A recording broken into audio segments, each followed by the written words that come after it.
This is the most famous suspected extraterrestrial civilization signal. The recording window lasted only 72 seconds.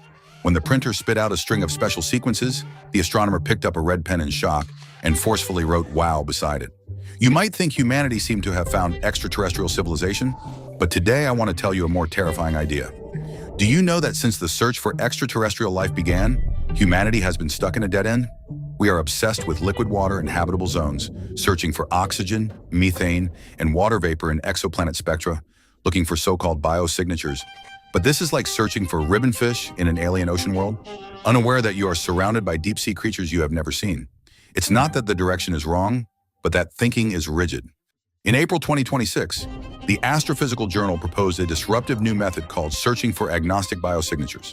It does not assume life forms, does not focus on specific molecules on a single planet, but instead looks at the collective patterns of how life spreads and transforms planets. What does that mean?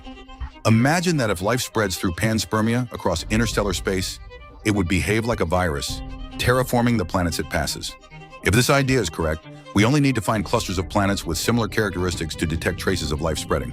This also leads to another hypothesis.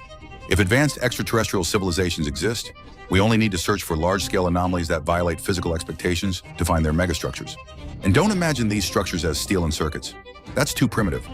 According to civilization scale estimates, humanity is currently only at about 0.72, not even controlling 1% of all usable energy on Earth. Decades ago, we believed extraterrestrials should resemble humans. Advanced life must live on some planet and build spacecraft. Why? Because we never imagined that life itself could be an entire star region. They may not even need bodies, oxygen, or planets. Stellar radiation, magnetic fields, or gravitational waves themselves could be part of how their civilization operates. Does that sound absurd? That is cognitive limitation. Imagine single-celled organisms forming complex life and eventually evolving into humans. If single cells were conscious, then in their perception, the human body would be a vast infrastructure made of countless cells. Neural signals and gravitational waves are both essentially forms of information transmission, differing only in scale. In the future, humanity may no longer focus on searching for chemical metabolic residues, but instead turn attention to the similarity and distribution patterns of planetary clusters. This is what agnostic biosignatures mean. The WOW signal can be seen as a symbolic starting point, because true exploration of the universe has only just begun.